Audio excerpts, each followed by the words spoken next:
কাউকে ভালোবাসা কি অপরাধ নাকি নিষেধ? কথাগুলো তোমার সামনে বলা উচিত ছিল, কিন্তু আমি যে তোমার সামনে যেতে পারি না। বড্ড ভয় লাগে, কারণ তোমার সামনে গেলে আমি যে এলোমেলো হয়ে যাই, কথা বলার ভাষা হারিয়ে ফেলি। তুমি কেন ছেঁড়া কাগজের মতো আমাকে বারবার ছুঁড়ে ফেলে দাও বলো তো?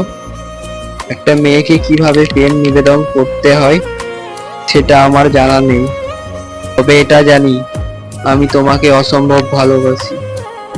আমার ভালোবাসা সূর্যের আলোর মতোই পবিত্র, কিন্তু আমি তোমাকে তা বোঝাতে পারি না। আমি যে এমনই। আজকাল বড় অদ্ভুত আচরণ করি, ঘুমাই রাত 3-4টের সময়। একদিন বিছানায় শুয়ে আছি, মনে হচ্ছিল তুমি আমার মাথায় হাত বুলিয়ে দিচ্ছ। ঘুমিয়ে পড়লাম।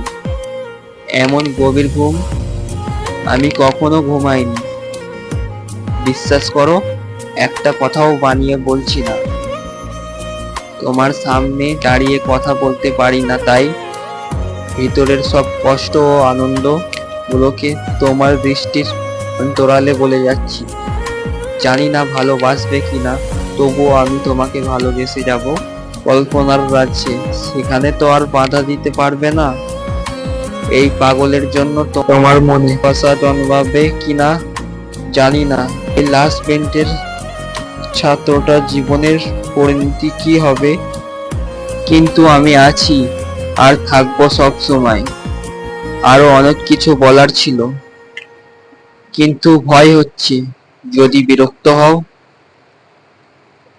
এসো চলে যাই দূর পাহাড়ে, যেখানে আমি আর তুমি ছাড়া কেউ থাকবে না।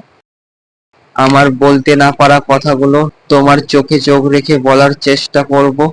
আমার কথাগুলো তুমি বুঝতে না পারলে এক চিমটি মিথ্যে হাসি হেসো, তাতেই আমি ধন্য হব প্রিয়।